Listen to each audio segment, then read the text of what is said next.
Water, water, water, water, water, water, water, water, water, hold on, hold on, hold the door, hold the door, hold the door, hold the door, hold the door, hold the door, hold the door, hold the door, hold the door. Hold on, hold on, hold on, hold the door. Hold the door, hold the door, hold the door.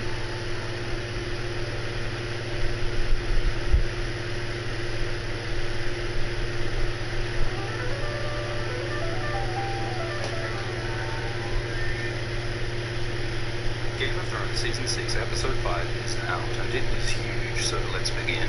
At Molestown, a little village just south of the Wall, Sansa confronts Littlefinger for having given her to Ramsay. Littlefinger says he's sorry, he didn't know Ramsay was so cruel, and apparently he's telling the truth. He really didn't know, which is a pretty major fuck-up, right? He gave Sansa one of his most valuable strategic assets and someone he loves in his own creepy way to a family that's famous for flaming and betraying the Starks, somehow not suspecting that they'd hurt her. Littlefinger is usually a master manipulator, but with Ramsay he made a mistake and he admits it. He presents himself to Sansa unprotected, at her mercy, to apologize. So as much as Littlefinger is using Sansa for his own political goals, he also seems to sincerely want Sansa to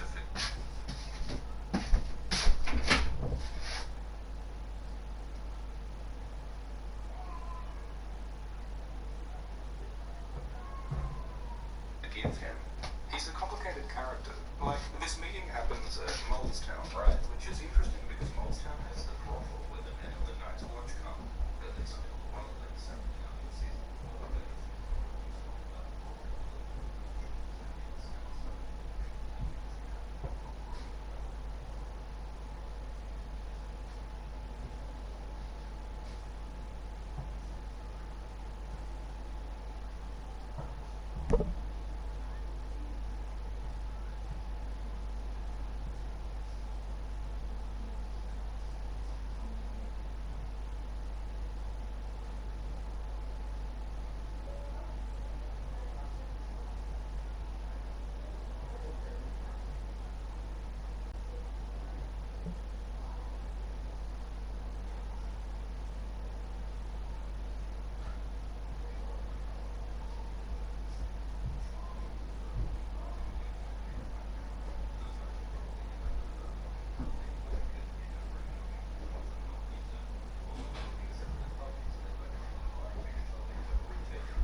But on his way out, Littlefinger calls Jon Sansa's half-brother, which seems to make Sansa doubt if she can trust Jon.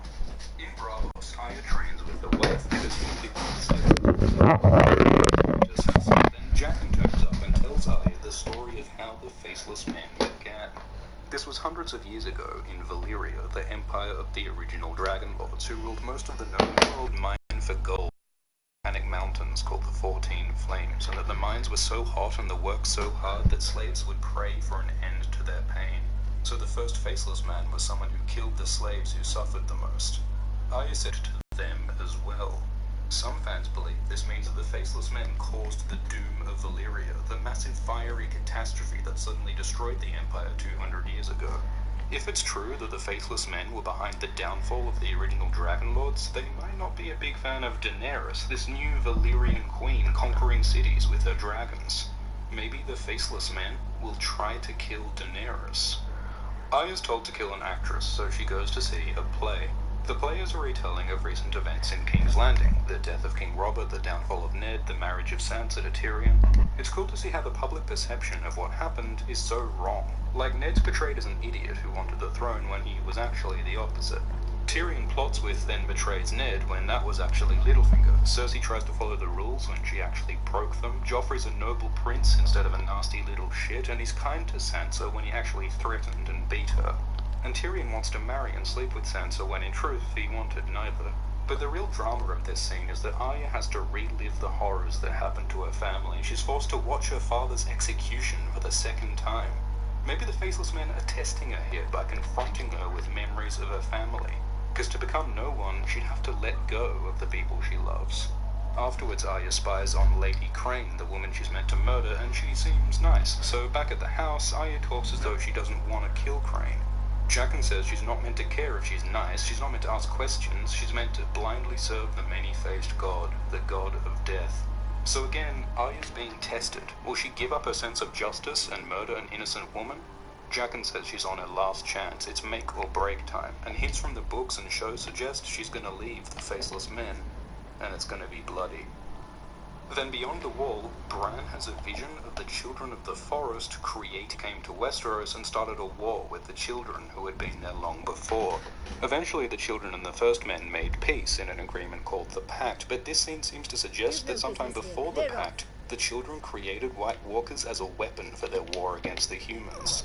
At some point, the children must have lost control of the Walkers because thousands of years later, the Long Night happened when White Walkers attacked and almost took over Westeros. They were stopped by the humans and the children working together to fight and win the War for the Dawn.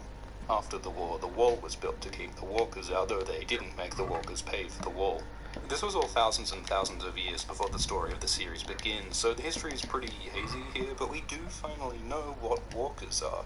They're like Frankenstein's monster, an experiment that got loose, or like the robots in Terminator, weapons that turned on their creators. We don't know how the Walkers got out of the children's control, but maybe the problem was that they learned how to make more of themselves by converting human babies. It's a problem when your killing machines can self-replicate, right? Or maybe the problem was the whites, the zombies that Walkers raised from the dead. Because the thing is, we saw that dragonglass was used in the creation of the Walkers. Dragonglass kills Walkers, and the children had lots of dragonglass, so maybe they figured they could easily control the Walkers that way. But the whites, these zombies, aren't hurt by dragonglass. The children can't easily stop them, so maybe the Walkers went rogue when they started raising armies of the dead. Also, this first White Walker appears to be the Night King, the Walker who now leads the army of the dead, which means the Night King must be like 10,000 years old. So are the Walkers immortal? That might explain why there have been thousands of years in between their attacks. They can afford to be patient. Also, this child of the forest is Leaf, the same child who's alive in the present, so maybe the children are also immortal? It's weird though, because in the books Leaf says she's only 200 years old. Regardless, another thing is the pattern of stones around the tree where the Walkers are made is similar to the pattern of corpses the Walkers leave in Season 3. So it looks like the Walkers mimic the symbols used by their creators, except the Walkers make them out of corpses. It really does seem that the Walkers are purely evil, a weapon gone rogue that needs to be wiped out. But is it really that simple? We know, at least in the books, that they have language and culture. Maybe they have a society, cities, or civilization in the far north. They do a lot of killing, but they're still thinking, feeling creatures. Look at the Unsullied. They are slaves raised as soldiers, bred for war. But the character of Grey Worm shows us that even people who are created to be mindless killers can come to love and live like anyone else. It is true that every Walker we've seen so far has been a merciless murderer, but we can't assume that every Walker's like that. That's racist. Okay. The Walkers will be more than just monsters, at least in the show, but maybe let's just think about the possibility of peace. Finally, readers may wonder whether this revelation about the Walkers is true for the books as well as the show, because the Walkers, or others, are very different in the books. But as Reddit user Lucifer Lightbringer points out, there are strong hints in the books that the children made the Walkers. For example, one character compares a Walker to some, which is exactly what the Walkers are, if they're warriors for the children. So yeah, it's not certain, but it does seem likely that this stuff is true for the books as well as the show. At the Iron Islands, the Ironborn hold a Kingsmoot to elect their new king. Yara talks about making the Iron Islands great again, building the largest fleet the world's ever seen, and when a man questions her for being a woman, Theon speaks up in her support. So everyone seems on side until Euron arrives. He makes fun of Yara, and Theon boldly admits to killing his brother, King Balon, and says he'll sail to Daenerys and ally with her to take Westeros. And the people are convinced. They make Euron their new king. This scene is better in the books. For starters, Euron has more personality. He's this charismatic, swaggering, creep, scary. Why like some darkest timeline version of Captain Jack Sparrow. He rocks up with this entourage of bastards and mutes and mongrels from all over the world. He gives out chests of gold to the Ironborn to show how awesome he is, and he has a magic horn called Dragonbinder, said to be able to control dragons. He's got power, he's got loot, and clear plan, and that's why the Ironborn choose him. Yara, or Asher, is also different in the books. She's got this great funny speech using chests of pine cones and turnips and stuff. She argues for peace instead of this vague making our mark stuff. So the show's version's okay, but the book version is much cooler. Anyway, Aeron Greyjoy, a priest of the drowned god, performs a drowning ritual on Euron. And Euron finds out that Theon and Asher have run off with their best ships, so Euron says he'll hunt them down and orders the Ironborn to build 1,000 ships, as though that's something you can do in a short time. So it looks like the Ironborn are racing to reach Daenerys to forge a great alliance between the Kraken and the Dragon. So let all the world beware.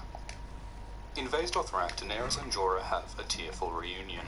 Jorah shows Dany his grayscale, the stony disease that's slowly killing him, and she sends him off to find a cure. In the books, there's no mention of a cure. You can sometimes survive the disease as a child, like Shireen did, but there's no, magic potion that'll fix it that we know of. In the show, though, there is a scene where Stannis says Shireen's grayscale didn't just go away naturally, he had it cured by a bunch of maesters and healers.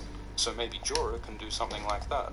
Another idea that's popular at the moment is that Jorah might do what the character Victarion does in the books. He has his wounded arm healed by a red priest, leaving it all bloody and burned and smoking. Maybe Jorah will do something similar. Anyway, while Jorah the Explorer looks for a cure, Dany rides for Meereen with her massive Khalasar. In Meereen, Varys says the peace deal with the Masters seems to be working, but Tyrion still reckons they have a bit of a PR problem, so they go and have a chat with Kinvara, the High Red Priest of Volantis. Kinvara agrees to go spread the word in support of Daenerys because she believes that Dany's Azor Ahai, or the prince that was promised, the prophesied savior of the world. As Varys points out, Melisandre said the same thing about Stannis, and now Jon. So the Red Priests really can't seem to decide who their chosen one is. But Kinvara hits right back at Varys, talking about his castration by a sorcerer when he was a child. Varys's cock and balls were burned in some magic flame, and he remembers hearing words coming from the fire.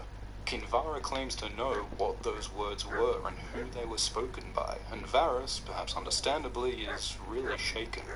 Varys is normally so cool and collected, a master of disguising his true feelings, but here we see him openly uncertain and vulnerable. Just like how we saw Littlefinger vulnerable and exposed. Power structures really are shifting this season. Anyway, it does seem good for Dany's cause that Kinvara is on side, though Tyrion is concerned that she's so keen to burn heretics and stuff. This could be a problem, especially given that Daenerys is also in a pretty burny mood lately, right? When they meet, the Dragon Queen and the Red Priestess might get along like a house on fire. Maybe Dany will convert to Kinvara's red god, feeding her flame further, turning her closer to violence and blood. Back beyond the wall, Bran goes off and has a vision without Bloodraven's guidance, going back to the spot where he saw the White Walkers made, but much later. He sees the army of the dead, and sees the White Walkers who lead them, including the Night King himself, who somehow touches Bran through the vision, leaving him marked, which breaks the magical protections on Bloodraven's cave and leaves them all vulnerable to the Walkers. Bran's training under Bloodraven's got to finish up real quick now, so he plugs into the Matrix and starts downloading as much as he can before they have to leave.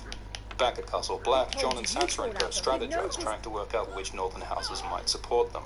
The Boltons already have the Umbers and the Carstarks, but they could still win the Manderleys, Glovers, Mormonts, Kerwins, Hornwoods, Tallhearts, and many other minor houses. If they can get all these houses together, they could stand a chance against the Boltons. Sansa also brings up the Tullys, who could be a huge help, but she lies to hide her meeting with Littlefinger and his offer of the Knights from the Vale. It seems like Sansa doesn't totally trust Jon, or maybe she only lies to keep Littlefinger out of all of this. Either way, she does give Jon a fancy new coat, so it seems like things can't be too bad between them. So everyone heads off to recruit allies, leaving Ed in charge at Castle Black.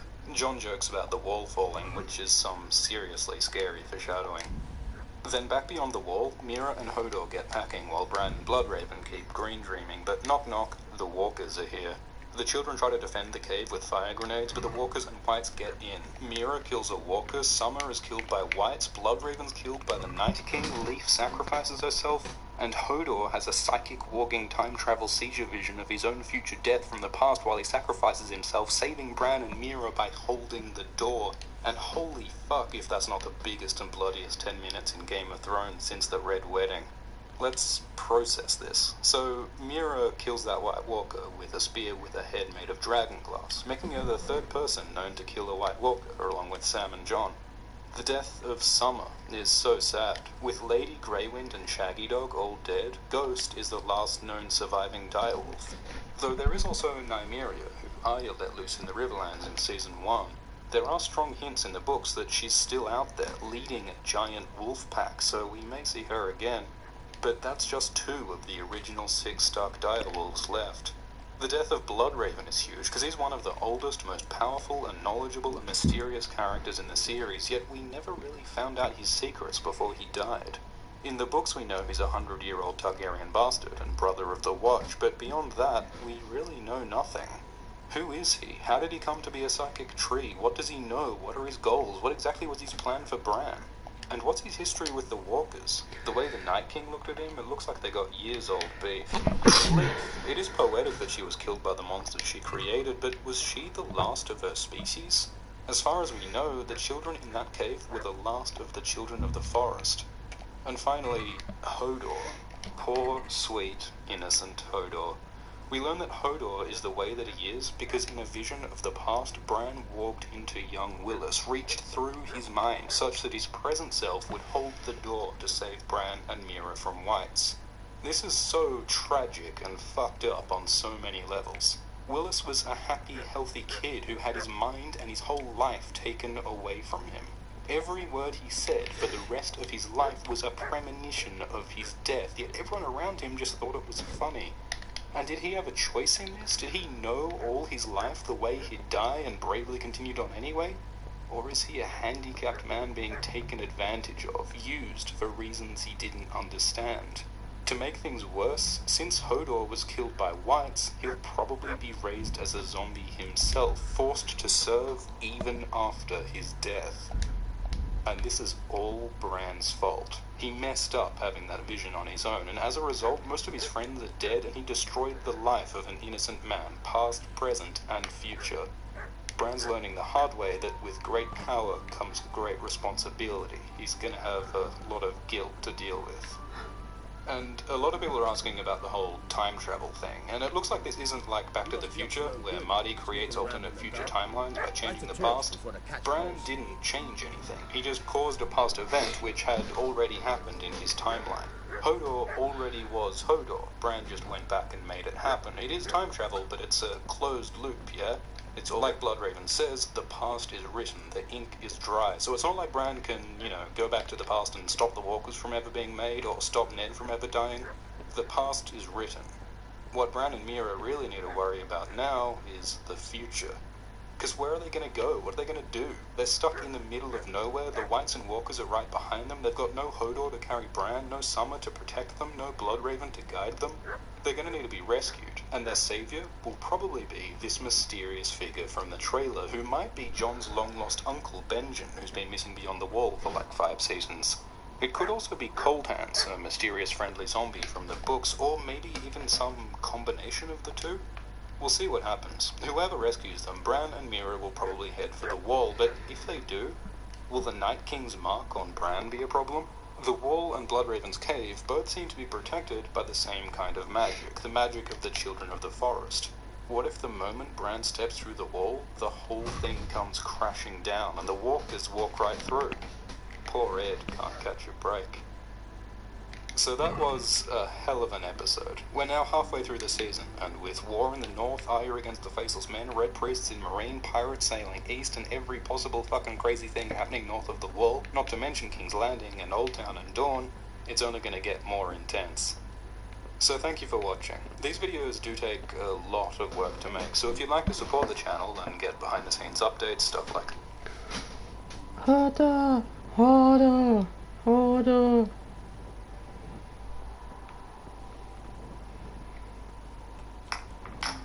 Etsy is the place to buy new favourite things. The belongings we hold on to that last well beyond this season or the next. sold by real people for all of life's moments, big and small. Our belongings don't just show what we care about, they show who we are. Shop Etsy.com.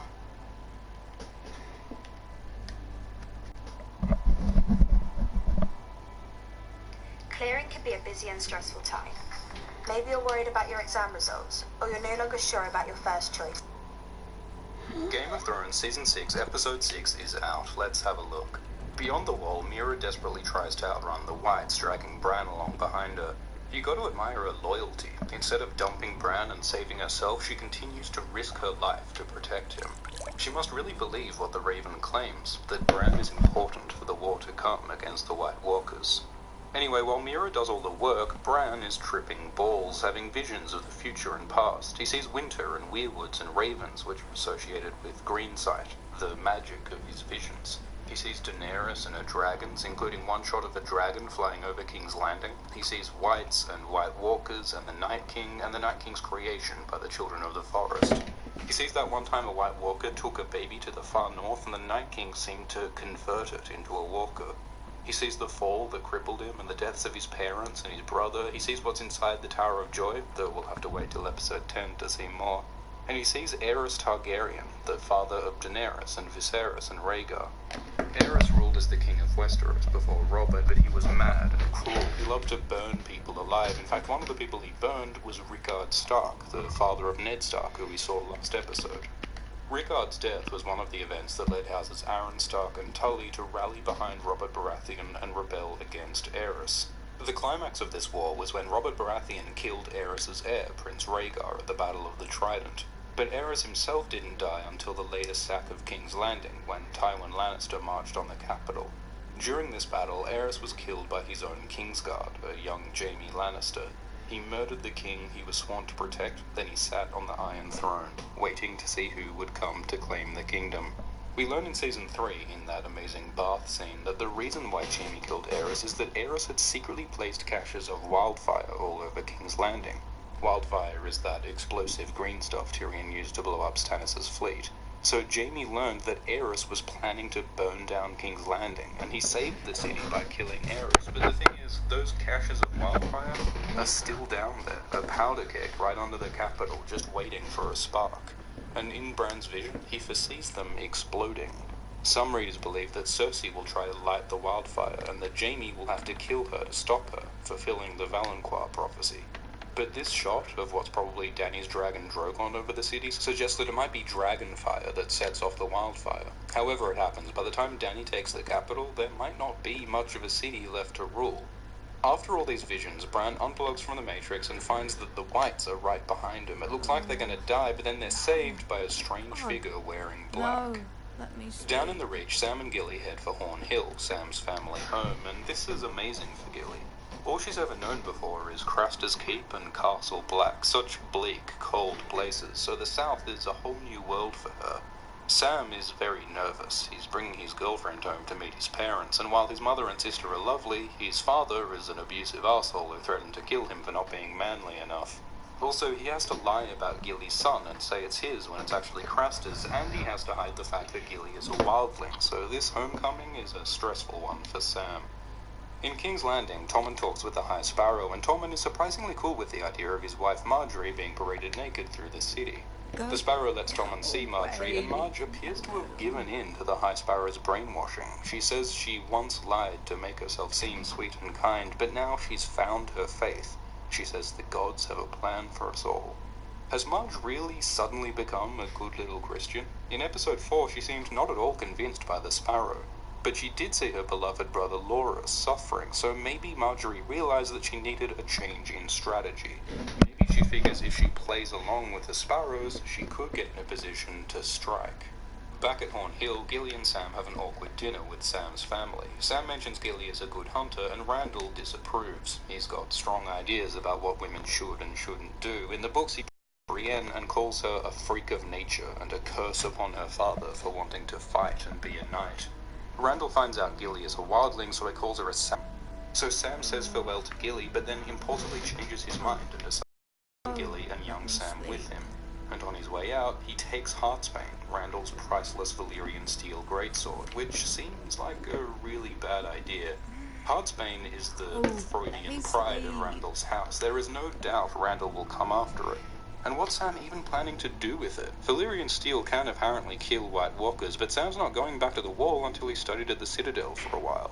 And what about Gilly? It's very romantic to take her with him, but she was offered a place at Horn Hill, the safest place she's likely to get to stay. Is it really fair on her or her infant child to take her away from that? Sam better have a plan here. Over in Bravos, Arya sees that play again, with their version of the Purple Wedding, with the pie, the wine, when Joffrey dies, and Tywin's death by Tyrion. Arya enjoys seeing Joffrey die. She's wanted to kill him for a long time, but Cersei, played by Lady Crane, gives a speech about her. Here's your stuff. Can you make that, yeah? Huh? Can you make that? Yeah. Can you fit the quilt on at least? Her grief at her son's death, and Arya seems moved. Maybe she wonders if killing really is the right thing to do. She does poison Lady Crane's rum anyway, but then she bumps into her on the way out, and they chat and they connect over their shared experience in acting. Crane asks her name, and Arya says Mercy, so later, Mercy shows mercy, running back and stopping Crane from drinking the poison at the last minute. So here, Arya makes her choice. She refuses to give up her sense of what's right. She refuses to give up who she is. She goes and she gets Needle from its hiding place, drawing it from stone like Excalibur, and this represents her re-embracing her connection to her family. In the books it says Needle is Robb and Bran and Rickon, her mother, her father, even Sansa. Needle is Jon Snow's smile. She is returning to her identity as Arya Stark, which means she's breaking from the Faceless Men. The waif sees all this and gets permission from Jaqen to kill Arya. It's interesting that the waif so obviously wants to kill Arya, just look at that bloody smirk, when as a faceless man she's not meant to care who she kills, she's meant to have no desires or personality, she's meant to be no one. So, is the waif breaking her own rules? Maybe Arya will somehow exploit the waif's humanity to defeat her, because she's going to need some advantage. We've seen that the waif is a much better fighter than her. But however it goes down, this is a big moment. Arya's finally leaving the Faithless Men. In King's Landing, Jaime and the Tyrells come to confront the High Sparrow. Mace Tyrell, with his magnificent hat, gives an unconvincing speech, then the High Sparrow gives a great speech. He presents King Tommen, who he won over with the help of Margaery, and announces that the Crown and the Faith have united as one, as represented by the Kingsguard wearing crowns within stars as their new symbol, which is a bit like Stannis' fiery stag, the political symbol swallowed by the religious one. So, in one brilliant move, the Sparrow has merged his power with the power of the throne. He's taken all authority away from his opponents by showing that the king is on his side, not theirs. And he's made a great show of this in front of all the city to win over the common people. This is masterful political theatre. This humble priest has made himself the most powerful man in the city. And just look at his smile. He knows exactly what he's doing.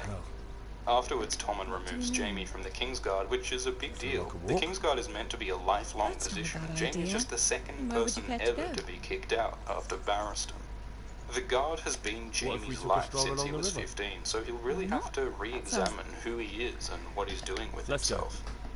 Then Tommen tells Jaime that he's being sent to the Riverlands to help Walder Frey. Walder Frey is the Lord of the Twins and the host of the Red Wedding that killed Robb and Catelyn in Season 3. Here we see him complaining because he lost Riverrun to the Tullys, and he commands his men to take the castle back. Walder seems mostly motivated by pride. He says he hated serving under the Tullys, that everyone's laughing at him, and he refuses to die until their laughter chokes. There are lots of characters like this in Game of Thrones, men who so need to feel important and respected and powerful that they rant at the people around them, shit all over their sons, and wage whole fucking wars. The dumb pride of powerful men has caused terrible damage in Westeros and in the real world. We see Black Walder Frey, who cut Catelyn's throat, and lame Lothar Frey, who stabbed Robb's wife Talisa, and we can probably expect these guys to meet a violent end one way or another.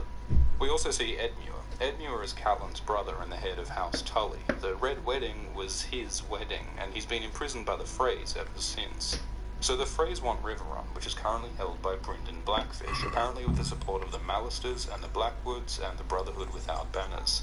Riverrun's set up for a long siege, so Jaime's going to try and break the siege by convincing the Blackfish to give up the castle. There's some really cool dialogue in the books. We also know Brienne's on her way to try and recruit the Tullys, so it'll be interesting to see how Jaime and Brienne interact. We also get a scene between Jaime and Cersei. At first, Jaime wants to try to take on the High Sparrow himself, but Cersei acts as a voice of reason, telling Jaime how much of a bad idea that would be. Cersei seems to have become more subdued this season. She's still really angry and hateful, but she's less obvious about it, which honestly probably only makes her more dangerous. Cersei mentions her upcoming trial by combat, and she's confident that her champion, Robert Strong, will succeed. I'd love to but see who the will fight markets in against him Prague as the one day. champion of the Have faith? you ever been to Prague? Well, No, ain't I saying haven't. he's a gravedigger, I have been in but, Kuttenberg, but yeah, this Prague fight's gonna must be be much bigger. huge. I've Back heard beyond the it's wall, pretty the smelly, mysterious though. figure who saved Bran Yeah, and Mira so many reveals people himself in to one be place. long-lost So Uncle many Benjen, assholes. and he's looking It's worse for disgusting. wear. He says he was stabbed in the gut by a White Walker and left to die, but then the children of the forest stabbed his love to heart with a listen to blade that of young dragon preacher, glass, Jan which Hus. apparently has turned They him say into he some preaches in a kind of common a tongue. zombie. Everyone's talking It's about not clear how exactly But he's all just that handsome. works, but the point That's why seems the to be women that he's dote now on become a him. lot like the book character You're a right Cold one. Hands, A a preacher kind of doesn't a need good friendly looks for walking people to listen corpse. to him. Because like And Cold what about Hands, that fine Benjen fellow now at St. has James? black hands, I know which in full Cold well Hands' why all case the girls have indicates that started going he's to dead. confession. His And blood you has have too. congealed in his Don't give me any of extremities that. because his heart has You ceased to beat. scoundrel. Also, like Well, Cold Hands, this alright. new I Benjen seems admit connected I to the find him Three-Eyed Raven handsome. and the Children of But the that doesn't make Forest. me He a seems bad to have been serving them Christian. the last few Never years. dare to suggest But what such a exactly was he doing? And what else does he know? And Tell you why did he what. join the Watch in the first place? Let's not dawdle. Hopefully we'll get answers soon.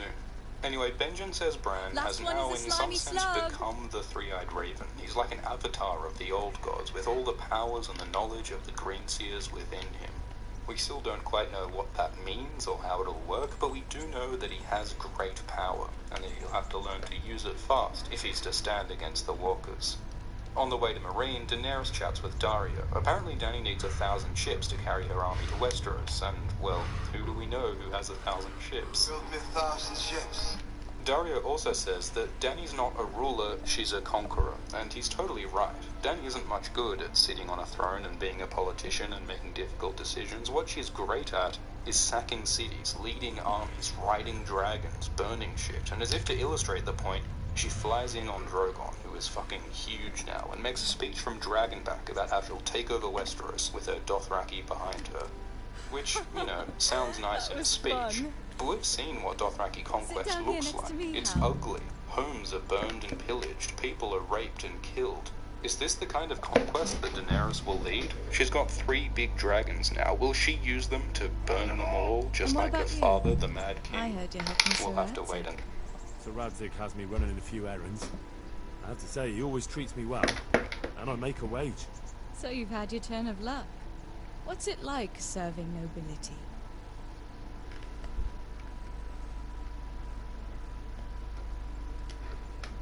I don't know. I suppose it's a job like any other. Of course. I'm sure it's no different than being a charcoal burner. You'll have to try harder than that.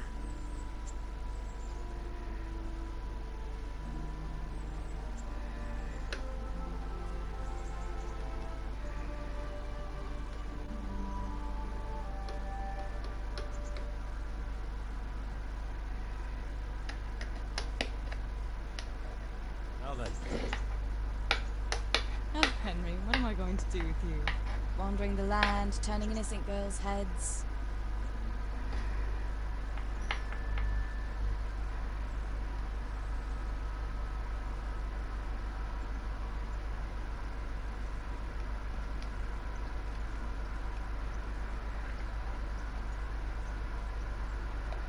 what? I hope your knees didn't buckle too. You rascal. You know what? Ask me another time. Another time? The next time you come to see me. You will come and see me again, won't you? I don't know. I am awfully busy.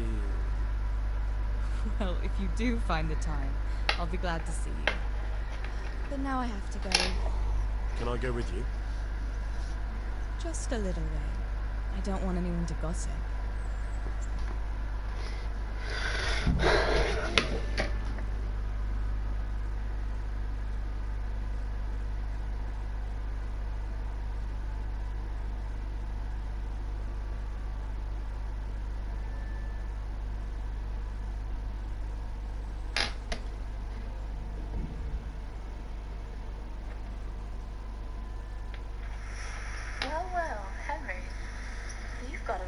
face like the cat that got the cream.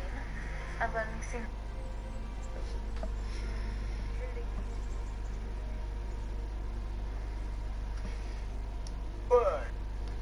Dive.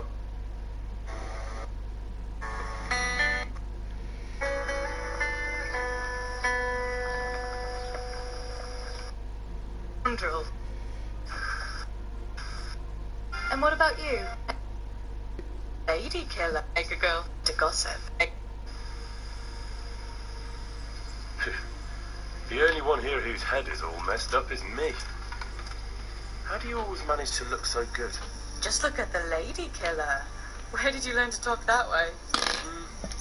I don't recall which church service it was exactly. You scoundrel. But you certainly know how to make a good... in Cal. How about now? Fancy a... have to try...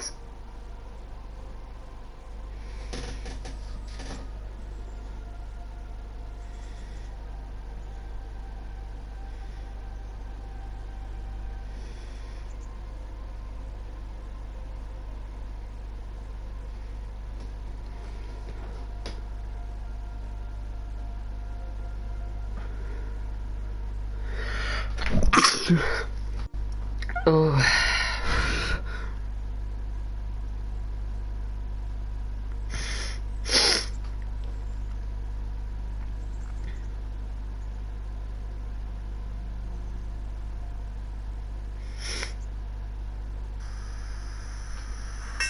Here are those nails you wanted.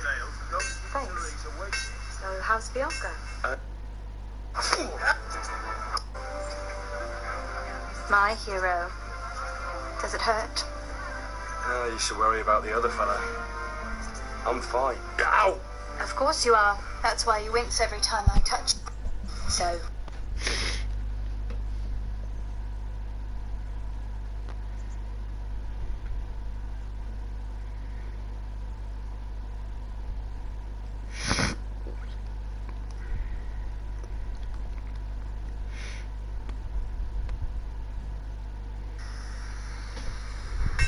Here are those nails you wanted. Thanks. So how's Bianca? But this is a game you won't be winning. I've got ears sharper than a bat's. And I'm as stealthy as a cat. You'll never... Blind I may be. Are you?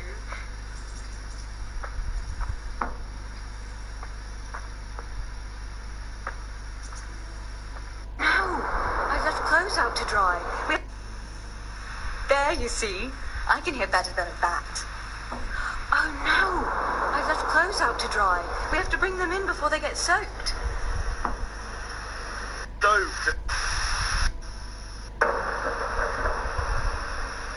Not afraid of thunderstorms, eh? Not anymore.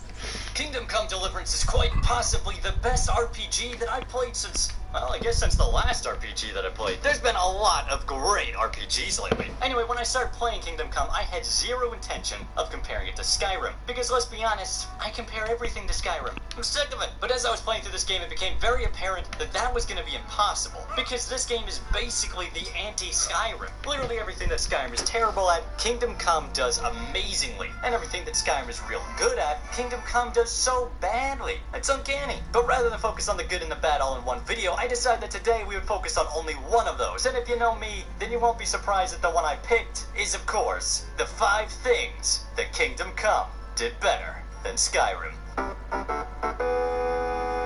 Now, honestly, I was expecting Kingdom Come Deliverance to be a pretty mediocre game, which is why I never did a video about it when it first came out. Also, I was super broke back then, so, I mean, that's probably the main reason. But one of the biggest things that I expected to be awful about this game was the combat. Sure, it looked really cool in the videos, but when has sword fighting ever been good in a first-person video game? Never. That's when. And if you say Skyrim, well, I'm sorry, but you're wrong, because the combat in that is terrible. All you do is flail your weapon around like a lunatic until the guy's dead. It's stupid. At least in Oblivion, the combat feels a bit more complex, but then again, the swords do feel like balloons, so, as I said, it's always been bad. However, the age of terrible sword combat in a first-person RPG is over, because finally, we have a game that actually does it well. And that game is, well, Kingdom Come, of course. I mean, what do you think I was gonna say? Sure, in the beginning, combat feels terrible, but as you progress and get better at it, you start to realize there's a lot of depth to it. Instead of attacking as fast and hard as possible, it's better to watch your opponent and wait for the right moment. Because if you don't, they'll just beat you over the head like a raggedy ant. And if you start a fight with a guy who's better than you, then you might as well give up now because you're not getting away. In Skyrim, you can just turn tail and sprint out of there. No harm done. In Kingdom Come, if you try and do that, they'll just toss you to the ground and pummel you like a raggedy ant. Look, I beat up a lot of raggedy ants as a kid, okay? Leave me alone. Anyway, my point is that combat is actually complex and enjoyable. And I often find myself looking forward to facing my next foe in an attempt to prove my worth as a warrior. Ah, damn it! Wait, my last save was all the way back here. Shit! There is a very hot debate over whether Skyrim is an RPG. As a matter of fact, there's a hot debate over what an RPG even is. And I will tell you right now, it's not this. If you think that this is an RPG, then you are an idiot. I'm sorry if that hurts, but someone had to say it. As for whether Skyrim is or is not an RPG, I will tell you that it contains so few RPG elements that saying it isn't one would probably be an accurate statement. However, as I said, it does contain some, such as maybe one skill check in the entire game, and as maybe 2 times where your choices affect anything, and you have skills. So I guess that's better than nothing. However, Kingdom Come, on the other hand, is a full-blown RPG. You've got skills and skill checks and a pseudo-class system and branching conversations and, most importantly, choices that matter. Choices that have consequences. Because a game simply is not an RPG without choices that make a difference. And unlike in Skyrim, those choices are all over the place. From how you choose to complete a quest to something as simple as not showing up in time. Did you want to go sell your stuff before starting the next quest? Too late. The quest has moved on without you. And now to win a prize for some lady at an archery contest? Well, since you suck at archery, you lost, and now you're screwed. I suppose you could just go steal the item, but you suck at that too, and now the lady hates you as well. And that's fantastic, because a game that punishes you for making dumb choices is exactly what RPGs are all about. The lad spoke well, considering what a soak he is. Horse riding in Skyrim isn't very fun. For one, it feels really clunky, and it's really slow. And for two, it's in fucking third person. Why? I want to ride a horse in first person, like in Oblivion. Although, to be fair, horse riding in that game sucked too. However, in Kingdom Come, it doesn't suck as much. Sure, there are a couple issues such as the camera isn't always where it should be, and it doesn't control as smoothly as you might like, but overall it feels pretty good. For one, your horse actually runs at a decent pace, and for another, you feel pretty cool while doing it. But most importantly, it's all in first person, which is great, because if I'm playing a first person game, it should be in first person. Duh. One thing that I've always given Skyrim crap for is how quickly that game hands out titles and rewards. Oh, you've been playing for 5 minutes and have done literally nothing? Then you must be the greatest guy that ever lived. Congratulations, you are now the Thane, and here's your handmaiden, and a house, and also everybody loves you. It's disgusting. But in Kingdom Come, you have to earn everything. Do you want to be a hero? Well, screw you. You're just gonna get beat half to death instead. Do you want your own house? Well, how about first you save the entire kingdom, and we just give you a tiny room. And I will tell you what, when I finally got that tiny room, it was so satisfying, because I worked hard to get that tiny room, with nothing in it but a crappy bed and one chest. I deserved it. But it's not just about how hard it takes for you to earn stuff in Kingdom Come, but also how it is earned. Rather than being told how super great you are, instead the characters generally take a much more realistic approach, saying things like, "You did well," and "You're not as crap as I thought." And it's those subtle touches that make everything feel more believable. And honestly, isn't that what we really want at the end of the day? This last one isn't so much as something that Kingdom Come did better, but more of something that they chose not to do at all. And that would be crafting.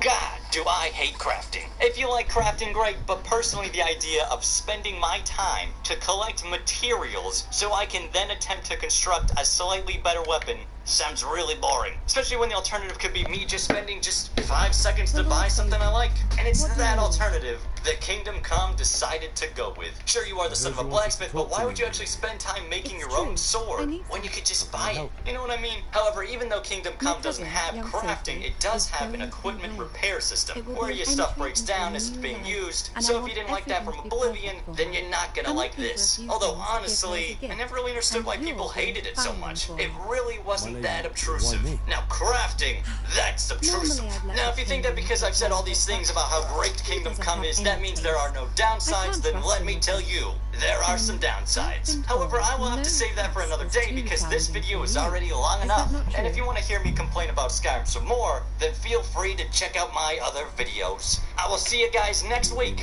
Goodbye. I need you to pick up an ornamental crown from Sasar for Sophie, wine from a merchant in Latin, and a zone from a stable in Ujias.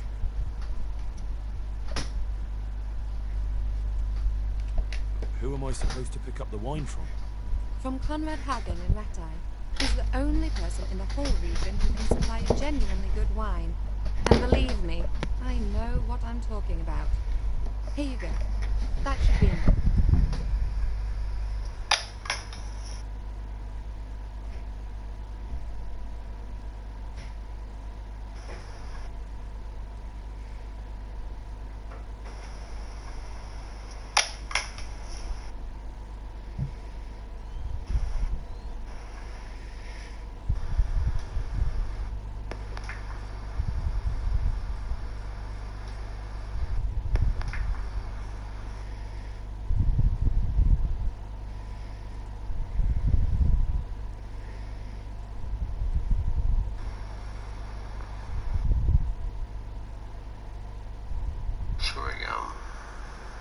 Oh god, my hair.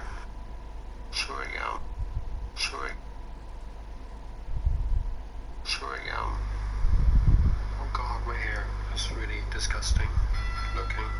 What's on a second path, but it's so roof.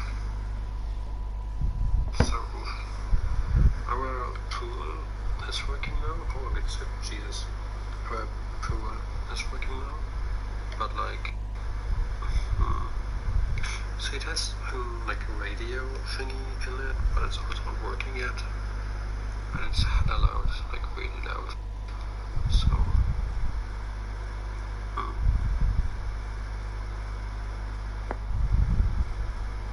oh god. Oh jeez, I actually look really pretty there. Hold on a moment. I actually look really pretty there. Hold on a moment. Wait, this doesn't. My light shines. Oh well. Anyway.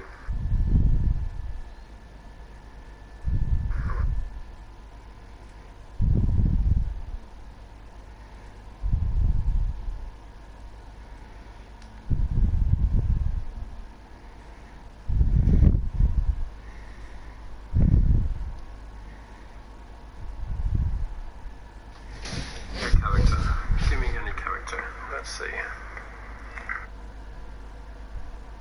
A character.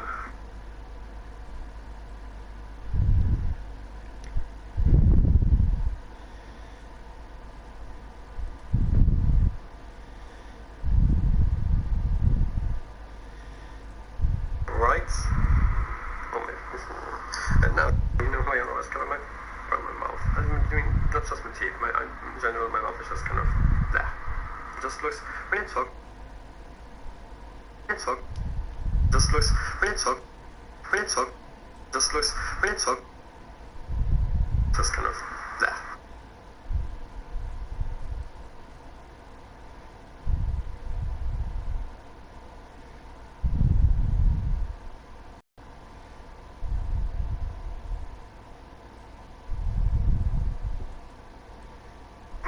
In general, my mouth is just kind of there. See, I haven't even done much.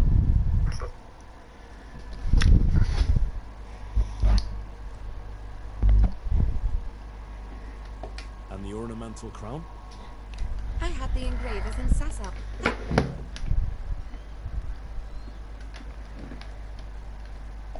Who am I supposed to pick up? From and believe. You said But wine? may the Lord watch over you.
Hey!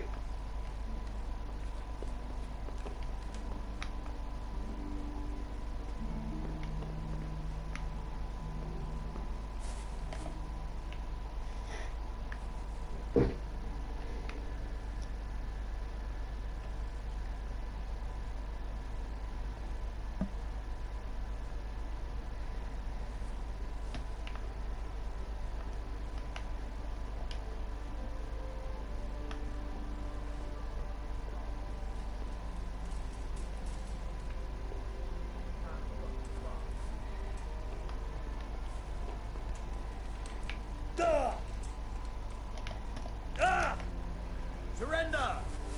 You'll have to answer for your law breaking. Ah, shit! I'll find you, you cur. You can't hide from me.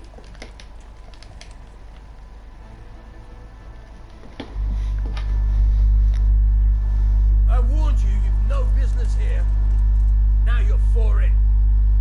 This definitely won't come cheap.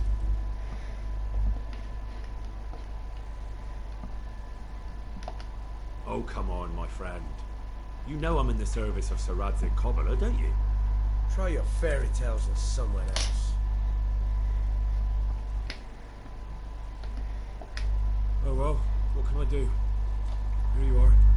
All right. Just make.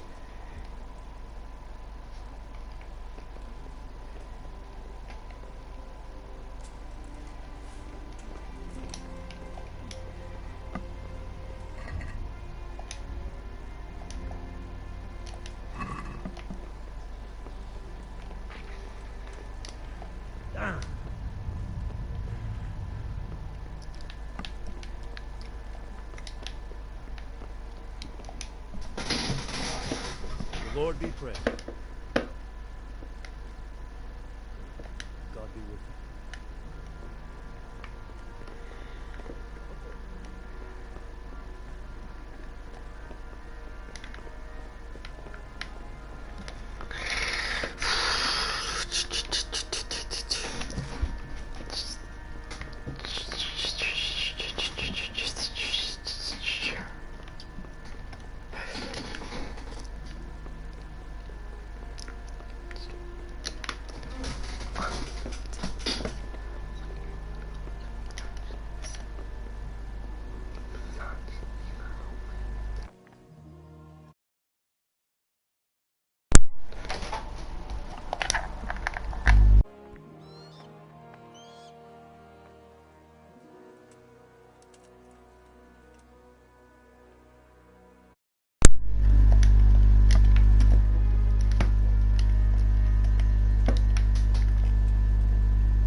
trade?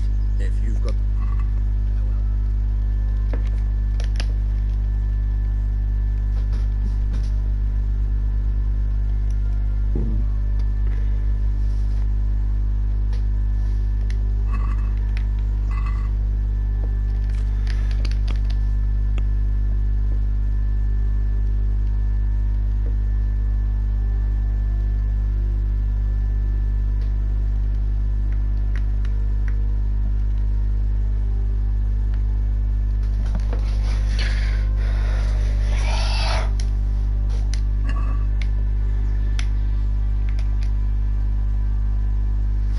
Can we trade? If you've got the...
That's all.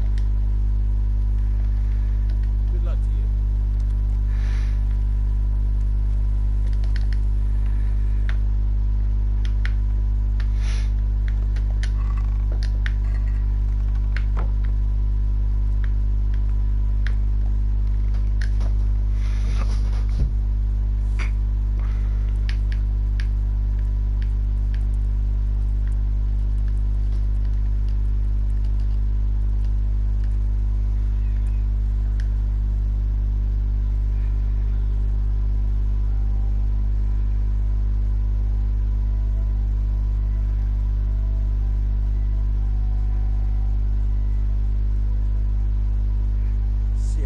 Sleeping in other people's beds.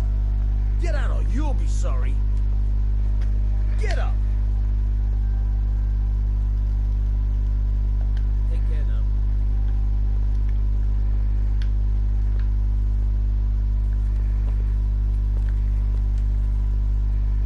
How dare you sleep in someone else's bed?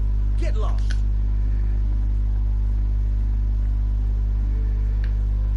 Hey, lad. Don't you want a little wager on the rat egg tourney? Ah!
want to get me in trouble. Don't try selling me stolen.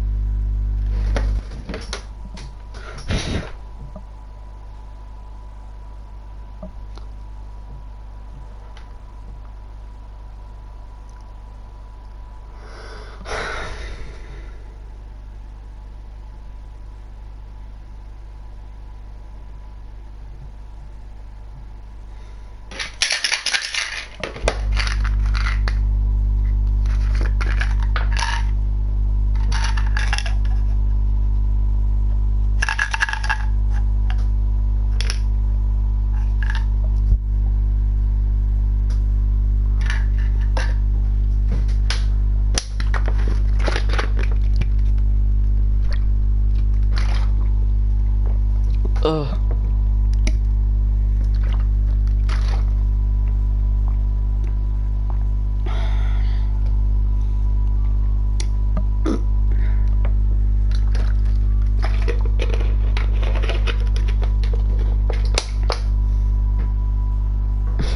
A week ago. Boy, when you started on Christmas.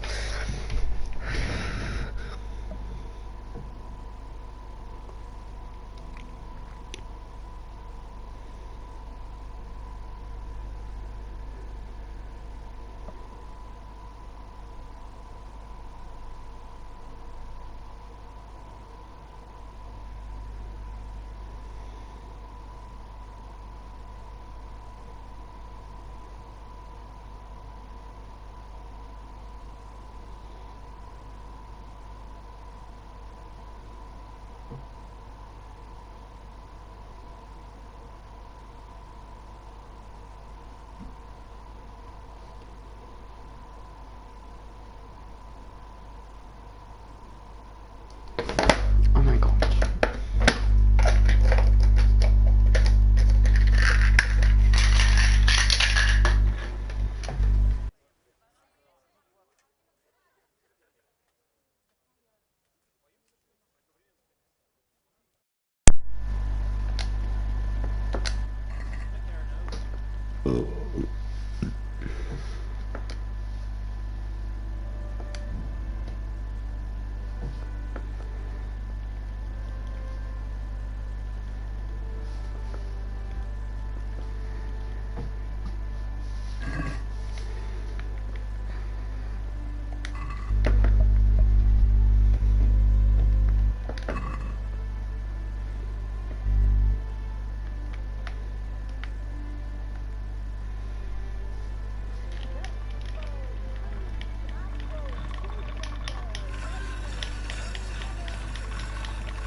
I'll have to get something to eat. I'm starting to get hungry.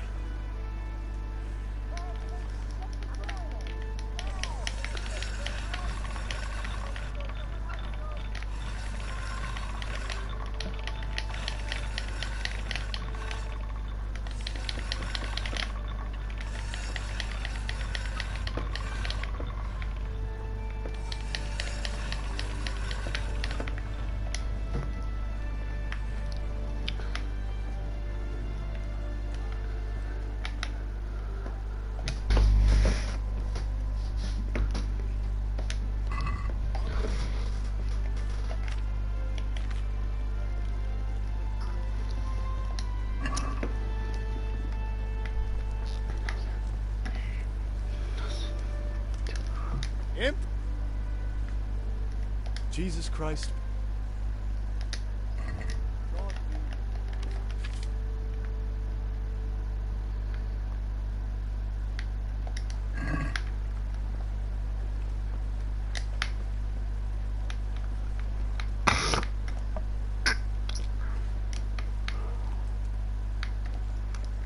Show me what you've got concealed.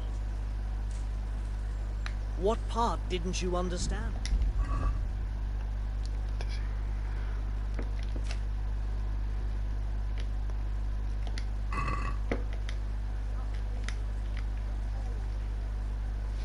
Why? For security reasons.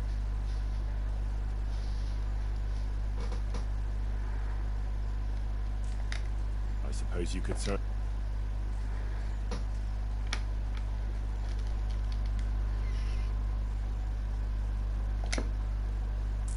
Off you go.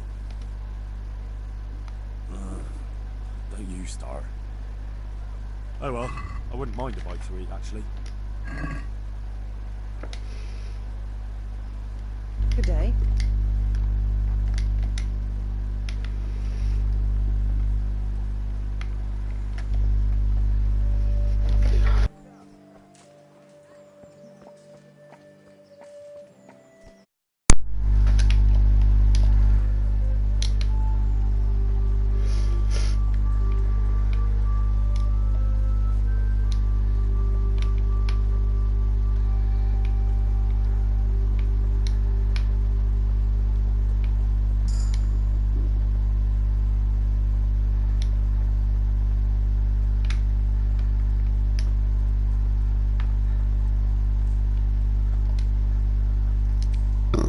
What am I doing?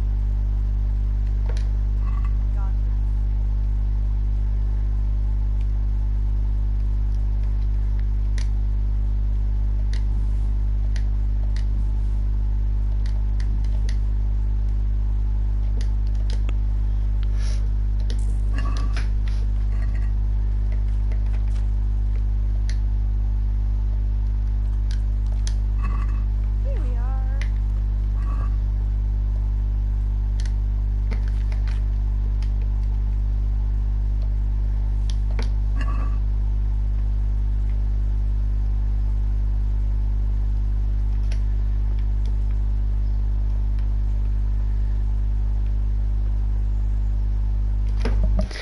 Rattay bathhouse. The Rattay bathhouse.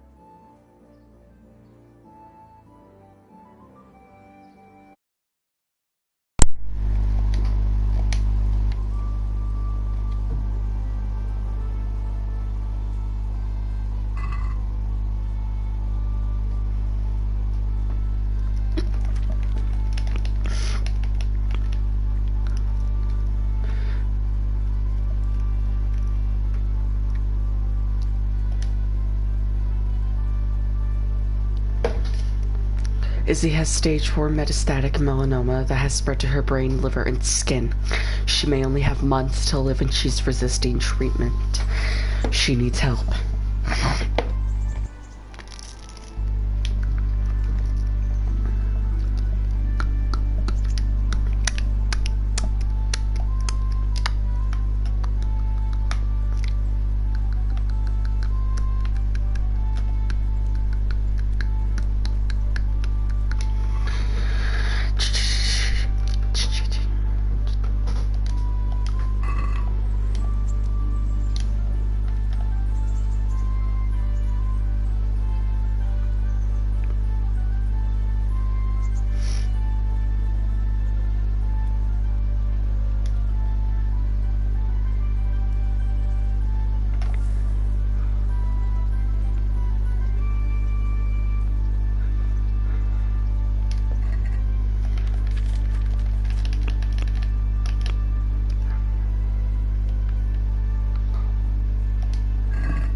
Better off going for a good scrub. I'm interested in your services. Uh-huh. And what?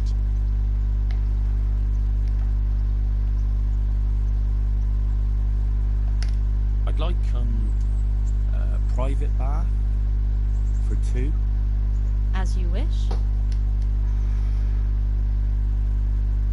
Fine. Here it is.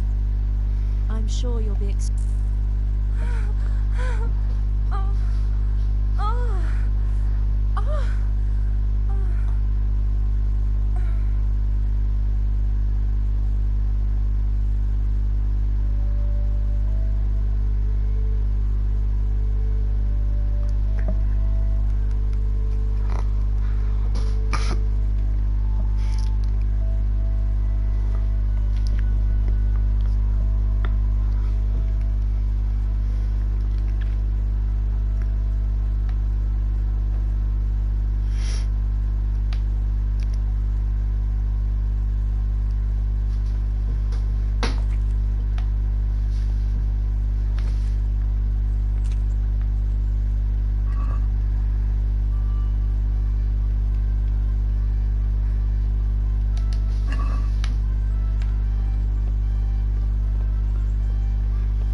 sure you...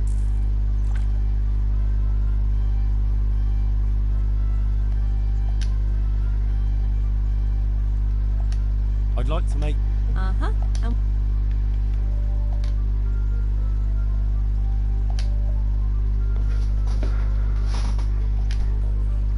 No deal.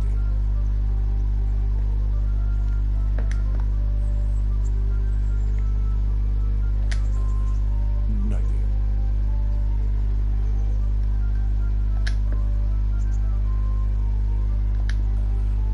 No deal.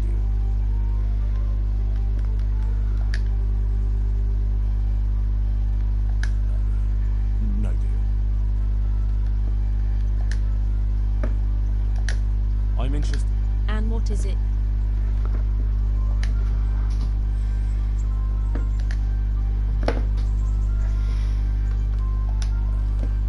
No deal.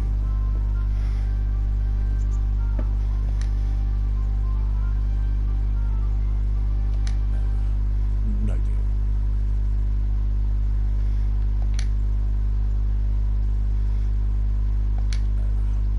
No deal.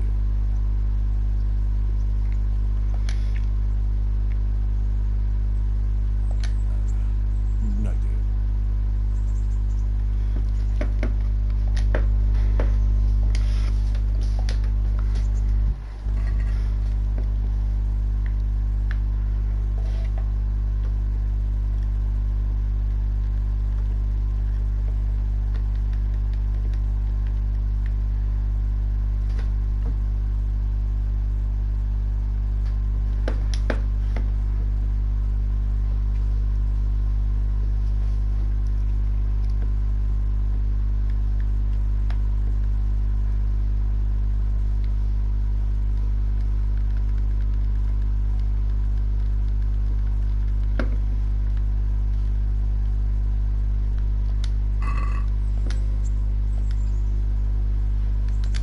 I'd like...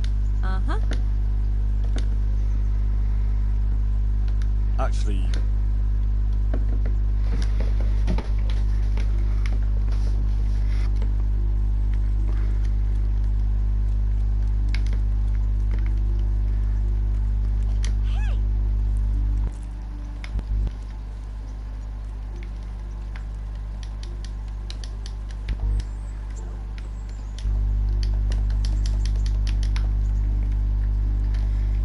Jesus.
dare you sleep in someone else's bed? Get lost!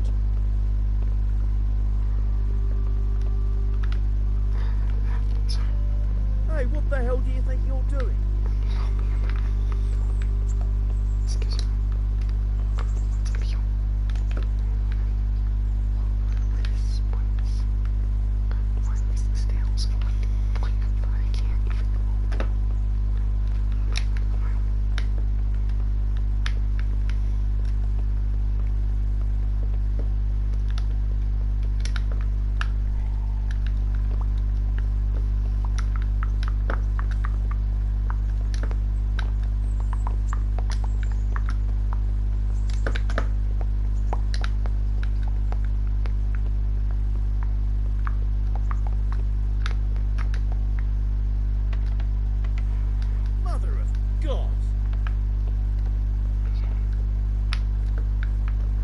Is something the matter?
Hey! Don't move a finger!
Just in to check on the dude. The Snickums. How are you? Okay. Are you? Yeah? I just said yeah. Just in one of your earbuds as well. I can't pass you. Half of them's gone. 4 weeks for you. Good, isn't it? What are you looking forward to the most? The plane. Huh? The plane. Are you? What else? The food. That's what I was about to say. And just the entertainment after Sunday. Just a holiday. To sit and chill with us.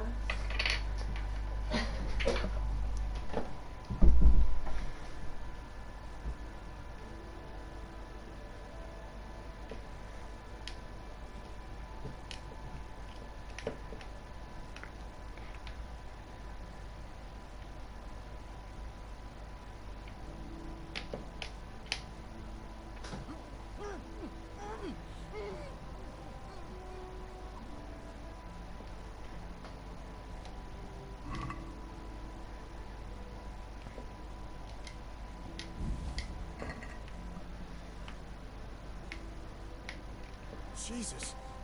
I see a thief! Guard! Come here, quick! There's a thief over there! Guard!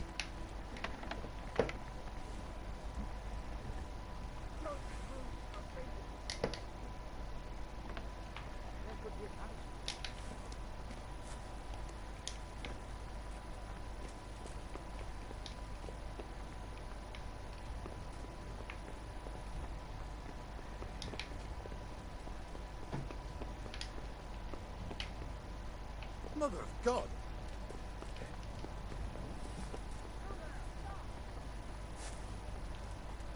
You're dead.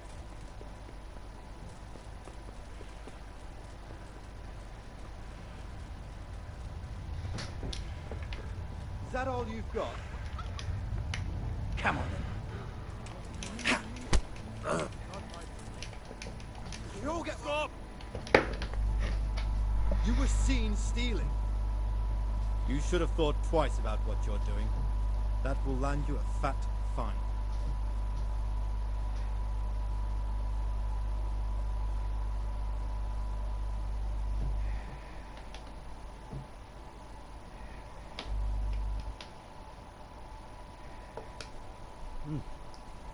This is surely no way to...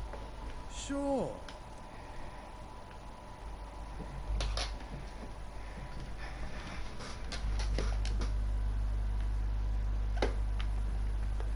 Yeah.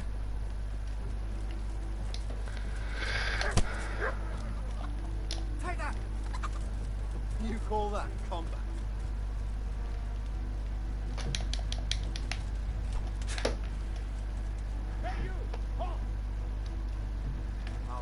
You there! Stop!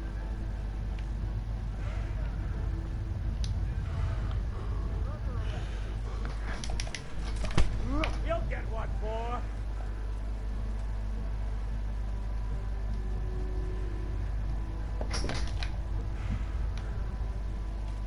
Can't hide from me.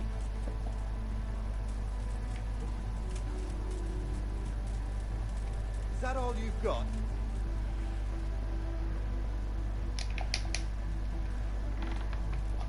Go on with it. That's gonna cost you your life.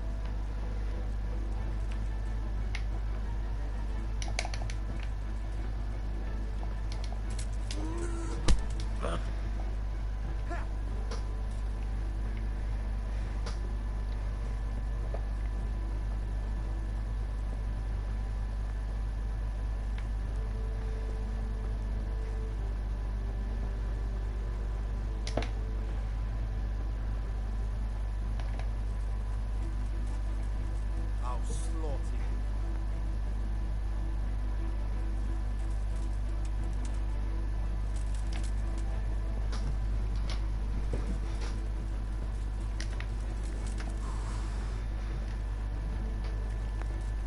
Go on, weaken the... You gonna cry now? Move. Is that the best you can do? Move, I'll actually stop you. What's the matter? Come on.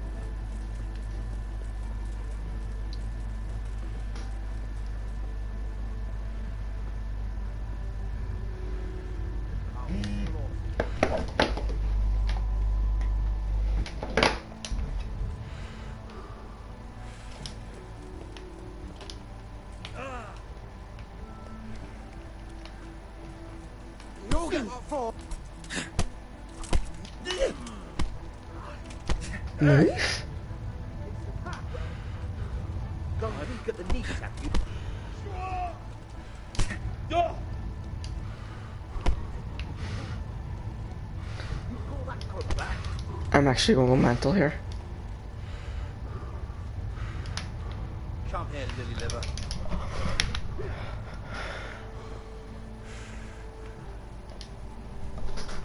Is that the best you can do?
Who's there?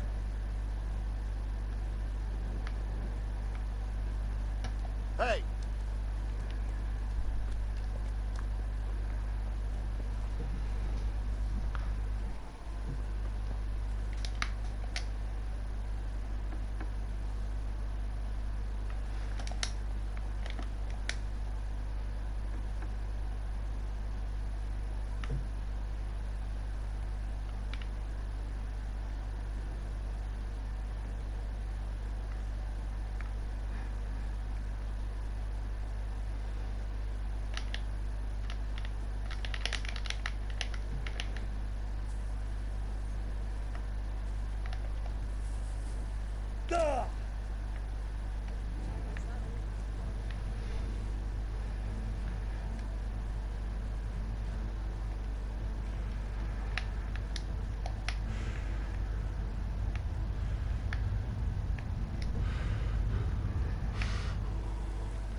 I'm, I'm super clean. No, you're not. Probably heard about 7 STDs in your life, you know, yeah. Right, 700 sexual partners, dumb bitch. It's always that same gay cunt as well. I'm super clean. I'm super clean. And he has like that stereotypical gay, like perfect clear skin. And like super skinny with like perfect hair. And squeaky voice. I'm super clean.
Hey, you! Don't move a muscle! Here I am. I'm overjoyed. Have you got a horse?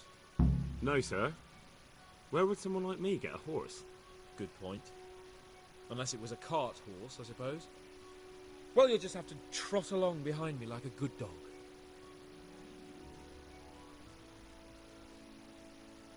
But sir, isn't there a horse I could borrow? Oh, certainly. Why don't you just have mine? Or, then again, you can just run alongside as befits a peasant. Farewell. Don't move a finger. Surrender. You've committed a crime and I'm arresting you. I yield. Caught you. Now you'll pay for all your crimes. What? That brawling and all the rest. It means nothing to you? Really? Well, you should have thought twice about... Alright, that's enough. Maybe you didn't realise, but I'm in the service of the Lord. Try your fairy tale. That's too much. You don't pay. Is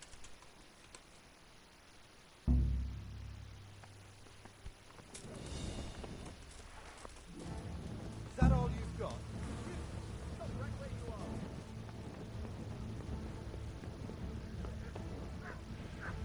Come here, deliver.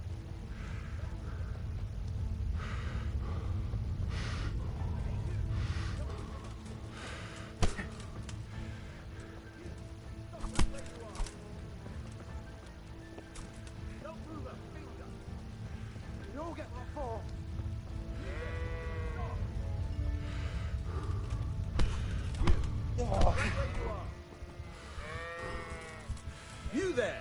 Stop! Don't move! Enough! Please! I yield!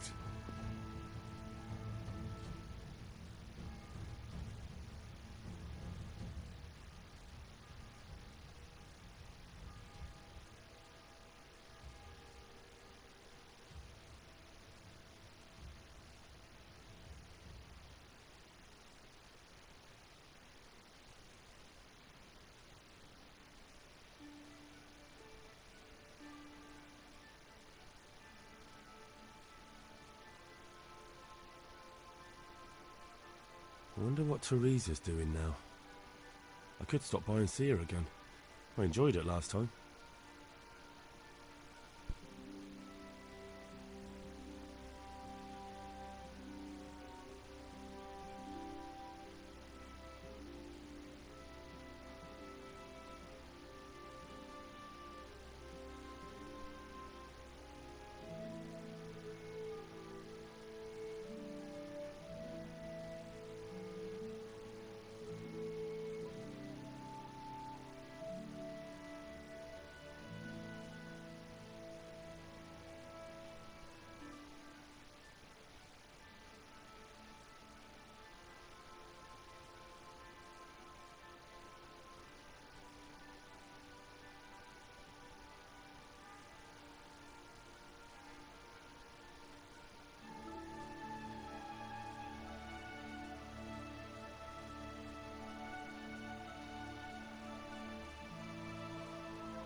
eat something. My insides are shriveled up with the hunger.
Who are you? Hey, what the?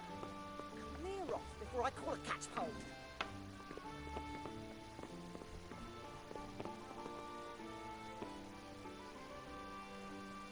Hey, who's there?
Oh God! Oh God! Guards! Help! Stop that brawl before they beat each other to death! Help! There's a brawl there!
You, stop right where you are.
Are you quite well?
Hey, what are you doing here?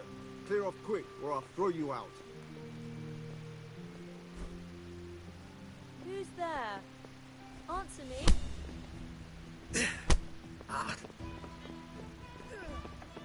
What the hell was that?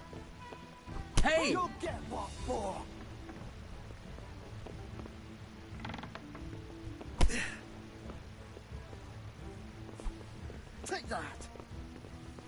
You call that combat? Fucking kill me.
Stop for a bit. I'll just give you a quick search. Why? Such are my orders.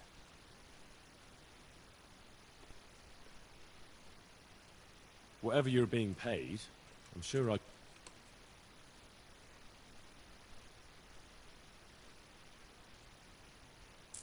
All right, you can go. But not a word to anyone.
Ja!